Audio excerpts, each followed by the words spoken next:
Years since an acid attack disfigured a Long Island college student in her driveway, and the case, believe it or not, is still unsolved. Carolyn Gussoff has covered the story from the very beginning, and she sat down with that young woman with how she's tackling her recovery. There was a clock ticking in Nassau County that almost nobody knew about. A 5-year countdown that was days away from running out. Imagine living through 5 years of surgeries, 5 years of pain, and 5 years of silence, only to find out that the person who did this was about to walk away on a technicality. We're talking about Nafia Ikram today, and the moment the law almost failed her. Hey everyone! Glad you're here with us at True Crime TV Network. Today, we're looking into a case that feels like it was pulled from a script, but the reality is much heavier. It involves a premeditated attack, a 5-year investigation that went cold, and a legal finish line that almost allowed the suspects to disappear forever. Before we get into that Tuesday night in March, we need to understand who Nafia Ikram is. In 2021, Nafia was a 21-year-old pre-med student at Hofstra University. She was someone with a clear plan. She was working 10-hour shifts as a pharmacy technician at CVS, saving money, and studying to become a doctor. Her parents, Sheik and Sharina, had built a stable, quiet life in Elmont, Long Island. Her father worked as a driver, and her mother was a nurse practitioner. By all accounts, this was a family that stayed out of trouble and focused on their community. Then there is the man the state says put this in motion, Shaquille Coe. At the time, he was also a student at Hofstra, pursuing a nursing degree. He and Nafia had a very brief history, just 2 dates in late 2020. According to Nafia, she realized it wasn't a match and she stepped back. She wasn't dramatic or cruel, she just moved on. But prosecutors allege that Coe did not move on. They claim he became fixated, creating a false identity on Snapchat under the name Wheezy Dirrell to contact her and monitor her life. It's reported that he was trying to manufacture a reason to be angry, even though their connection had barely started. And then there is Terrell Campbell. He was a friend of Ko's from Nazareth Regional High School in Brooklyn. Campbell had been a standout athlete, a team captain, and a college football player. He had no criminal record. He was working as a flower delivery driver and trying to start a music career. The question that has haunted this case for years is how these two men, both with futures, both with no prior history with the law, allegedly ended up coordinating an attack on a young woman that Campbell had never even met. Let's look at the night of March 17, 2021. It was around 8:30 p.m. Nafia had just arrived home from work with her mother. Her mother went inside for a moment, and Nafia stayed by the car to grab her things. This is how Nafia described those seconds.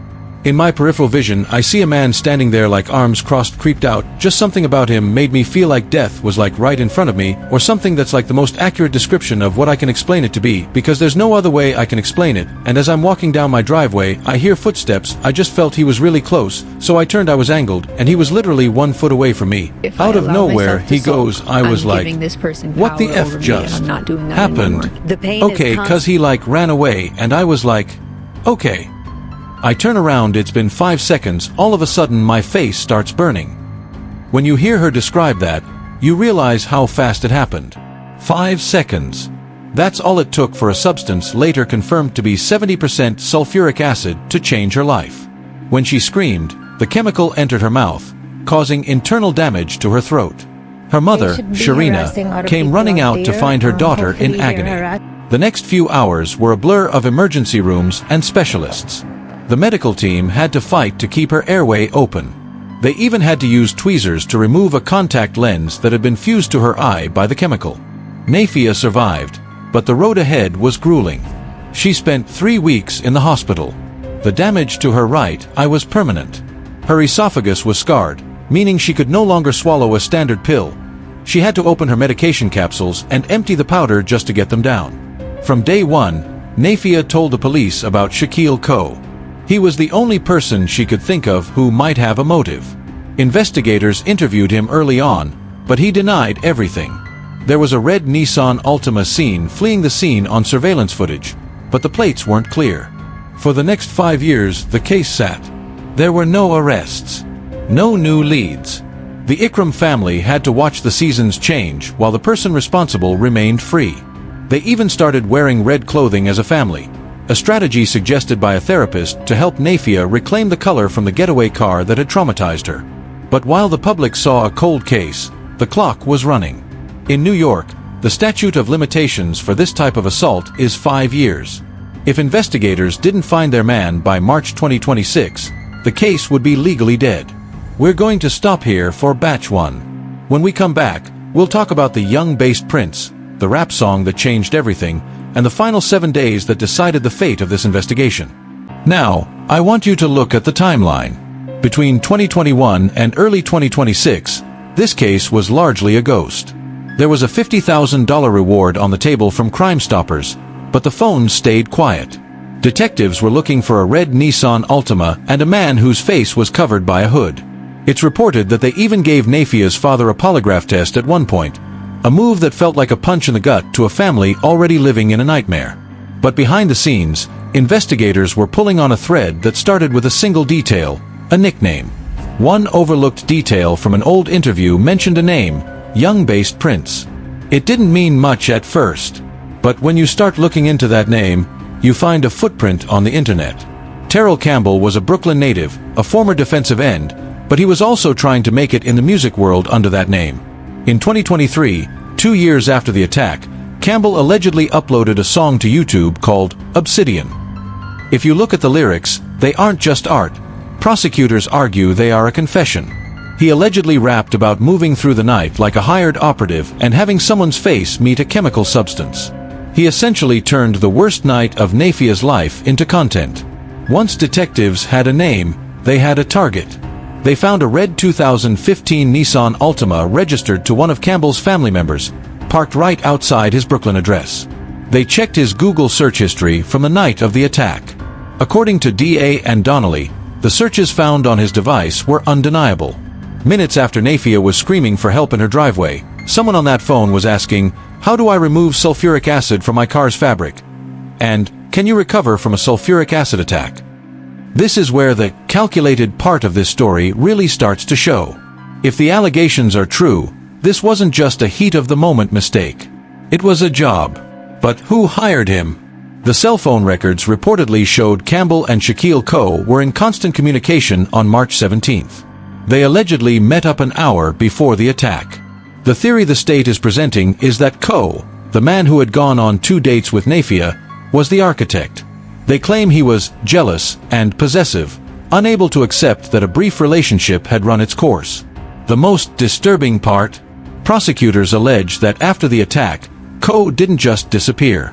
He allegedly used spoofed numbers to send anonymous, vulgar messages to Nafia while she was in the hospital.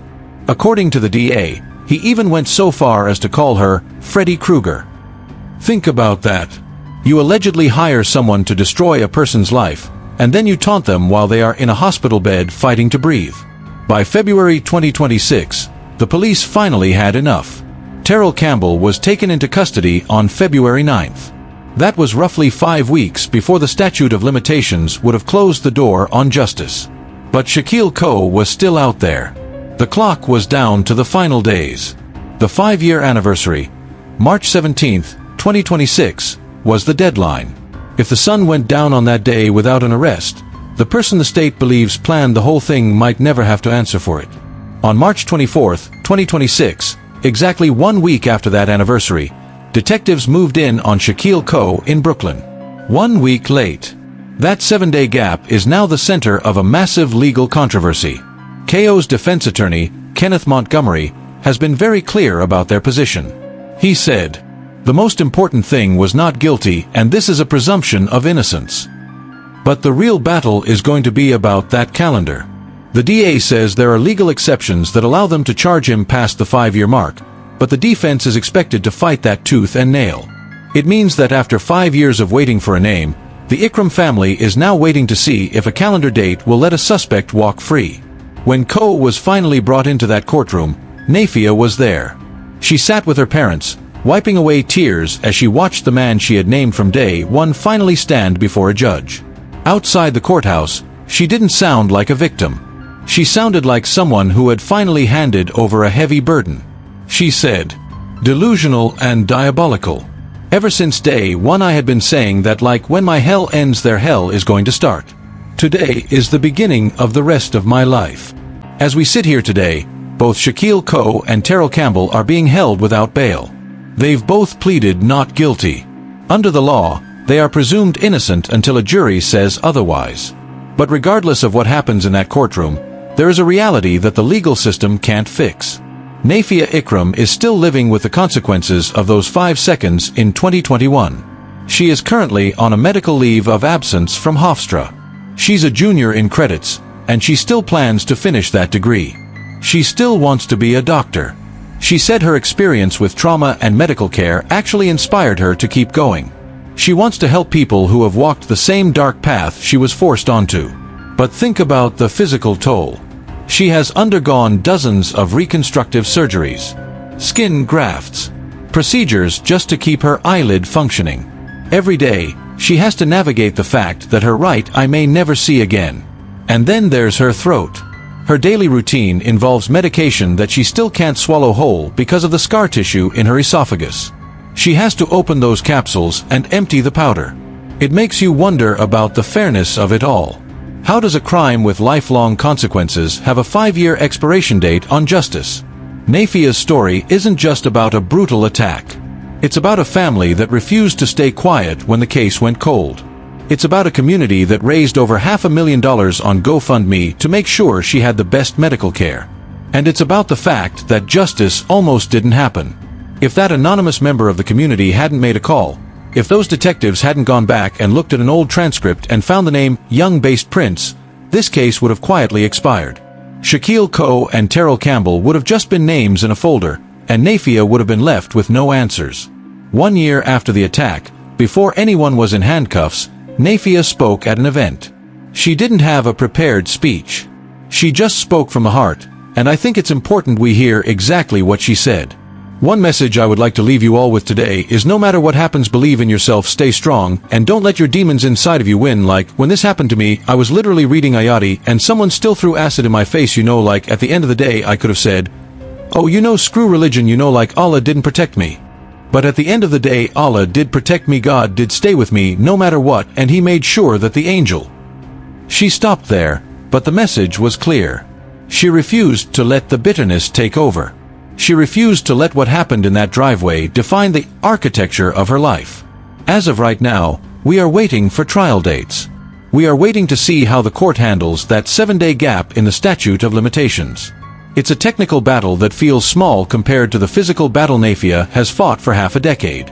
But as she stood outside that courthouse in 2026, dressed in red, the color her family wore to take back their power, she looked like someone who had already won. She survived. She spoke. And she made sure the world knew her name on her own terms. So, I want to hear from you. Do you think a 5-year window for justice is enough when the victim's injuries are permanent? And what do you think about the suspects allegedly taunting her while she was in the hospital? Drop a comment below. We're building a community here at True Crime TV Network that stands for accountability and doesn't let these stories fade away. We are on the road to 500 subscribers, and every person who joins us helps amplify voices like Nafia's. If you want to support her recovery, I've left the link to her official GoFundMe in the description. I'm your narrator, and this is True Crime TV Network. Thanks for being part of the conversation. I'll see you in the next one.